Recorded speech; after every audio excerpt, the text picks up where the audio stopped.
I'm the neighborhood's crazy cat lady. Teddy, came a sing-song voice from my front door. I know you're in there. I started awake on the couch, a kitten asleep in my arms. Teddy, the voice sang, saccharine with fake sweetness. I don't like asking tweets. With a groan, I shooed another cat away and answered. Hello, Regina. Regina Carmichael was our local wealthy busybody. A Karen, as the kids say. Did you know, she asked, narrowing her beady eyes, I found cat feces in my petunias this morning? How terrible, I giggled. Regina's ears went red. Maybe things are different where you're from, she chirped. But in America, 10 cats is too many. God forbid something happened to one of them.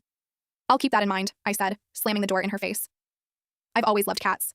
Back in my homeland, there was no stray that did not know my name. But the world changed. I found a new home here, began caring for cats coughed up by the streets.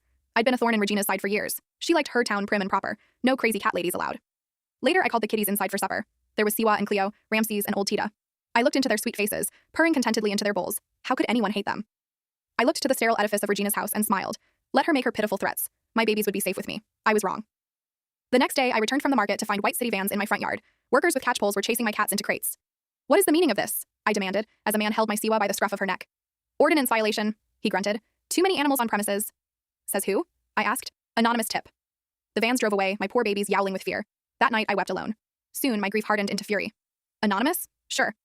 I found Regina the next morning sipping coffee in her featureless backyard. How could you? I asked her. Why, whatever do you mean? She smirked. You called the city, I hissed, because I was feeding strays? Oh, that, she said, chuckling to herself. Somebody has to keep the neighborhood clean. Don't you understand? I cried. They'll be euthanized. That's your fault, she cooed, wickedness in her eyes, for luring them out of the gutter. Such cruelty. Such self-righteousness. I had no choice. She never heard the first stray creeping up behind her. Or the 5th. Or the 17th. By the time Regina realized she'd been surrounded, dozens of hissing, yowling cats closed in, answering my call for blood. Teddy, how are you? She squealed, climbing onto her patio table. What are you? I let her see my real face, as it was known in the days of Egypt old, when the Nile still ran emerald. The face of a cat. I am Bastet, human, I whispered, and these are my children.